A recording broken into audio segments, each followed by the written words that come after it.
In November 2025, tech giants vaporized over 100,000 jobs in a single quarter. Amazon is cutting 30,000 jobs. UPS has cut 48,000 jobs since last year. Target has cut around 2,000 jobs. IBM has cut 2,700 jobs. To the public, it was progress.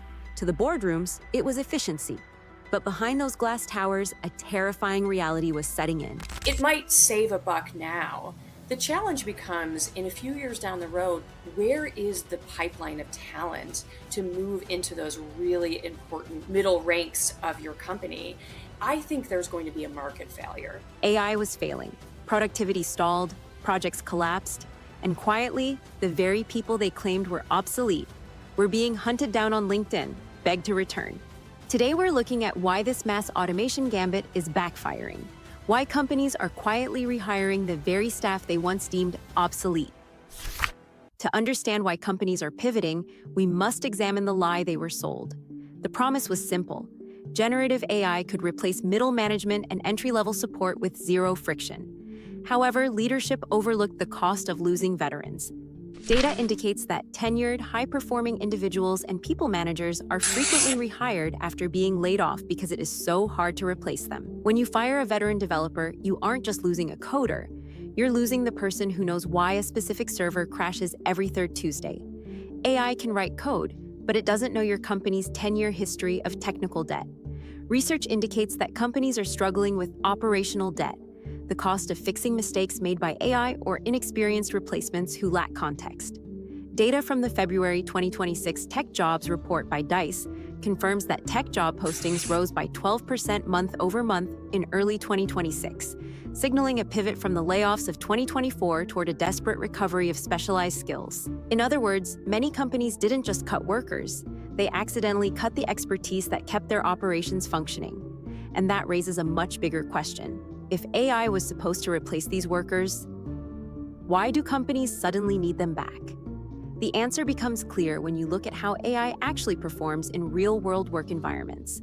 The reason the layoff boomerang is happening is simple. The AI workers companies rush to adopt aren't actually replacing human work at scale. In controlled demos, AI appears powerful. It can write code, summarize reports, and generate answers in seconds. But the real world isn't a demo environment. Real jobs involve messy data, unclear instructions, unexpected problems, and long chains of decisions that require context and judgment. When researchers tested AI systems on actual professional freelance tasks, the kind of work people are paid to do in the real economy, the results were dramatically different from the hype. According to benchmark data from the Remote Labor Index, Claude AI achieved an automation rate of only 4.17%. Google's Gemini performed even lower, reaching just 0.83%. Think about what that means. For 96% to 99% of real-world tasks, the AI either failed completely or required heavy human intervention to finish the job, which means companies that laid off workers expecting near-total automation suddenly found themselves facing something they didn't anticipate. Executives believed they were replacing employees with machines. Instead, many organizations unintentionally replaced experienced professionals with systems that could only complete a tiny fraction of the work. This isn't just happening in software, it's happening in the physical world. One of the most famous examples of AI regret is the McDonald's AI drive-thru. Research indicates the project was canceled after the AI demonstrated a total lack of common sense. Well, McDonald's is pulling the plug on its experimental use of artificial intelligence. The fast food giant was looking to use AI to simplify and expedite its drive-thru experience. The technology was deployed at about 100 U.S. locations, but there were some issues that left customers pretty frustrated. Data shows that the system was plagued by wrong orders, incorrect billing, and bizarre glitches, including one instance where it added 260 chicken nuggets to a single order and another where it tried to add bacon to a customer's ice cream.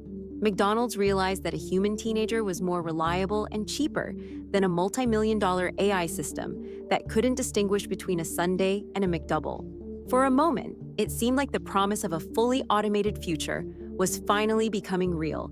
Companies had spent years convincing investors and the public that machines were ready to replace entire layers of human expertise. But reality started to push back. Because when automation fails in a marketing department, it might mean a bad email campaign. When it fails in customer service, it might mean a frustrated client. But in industries like transportation and healthcare, failure carries a very different price. Suddenly, the cost of removing humans from the system wasn't just inefficiency, it was risk. And that's where the narrative around humanless technology begins to unravel. The rehiring trend is most aggressive in high-stakes industries like transportation and healthcare, where an AI error isn't just an inconvenience, it's a liability. Tesla's robotaxi and FSD, full self-driving programs, have been cited as the future of labor. However, research indicates that these vehicles reportedly crash 9 times more often than human drivers when accounting for miles driven in complex environments. Companies are rehiring their safety and operations teams because they've realized that autonomous is often just a code word for remotely managed by humans. Perhaps the most sobering reason for the quiet rehire is the failure of AI in medicine. Research indicates that the introduction of certain AI-assisted medical devices actually increased complications. Research indicates that AI stethoscopes have been misdiagnosing heart failure, and ultrasound AI has been misidentifying fetal body parts. When the stakes are life and death, efficiency is no substitute for human expertise, leading to a massive wave of rehiring for senior medical technicians and diagnostic specialists. But safety failures weren't the only reason companies began reversing course. Because even in industries where the stakes weren't life or death, executives started noticing something else, something far more uncomfortable. The math simply didn't work. After the layoffs, the cost savings looked great on paper. Stock prices surged. Investors applauded the leaner workforce. But months later, when projects stalled and institutional knowledge vanished, companies discovered a brutal financial truth. Firing people might look efficient in a quarterly report. Rebuilding that lost expertise, that's where things get extremely expensive. Let's look at the cold, hard numbers. Firing someone is expensive, but hiring a stranger is even worse.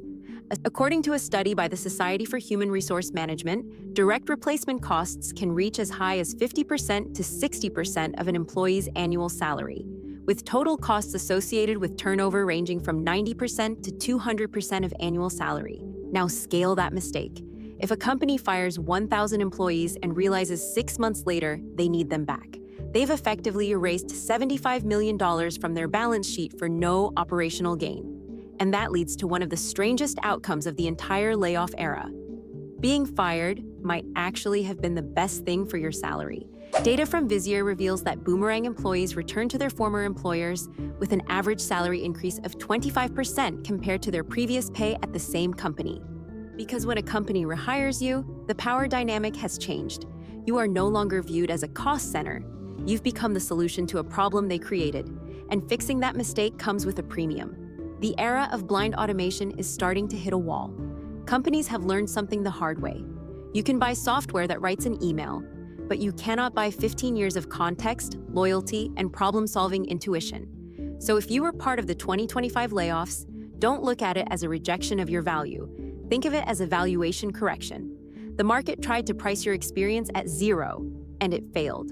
Have you ever been boomeranged back to a company that laid you off?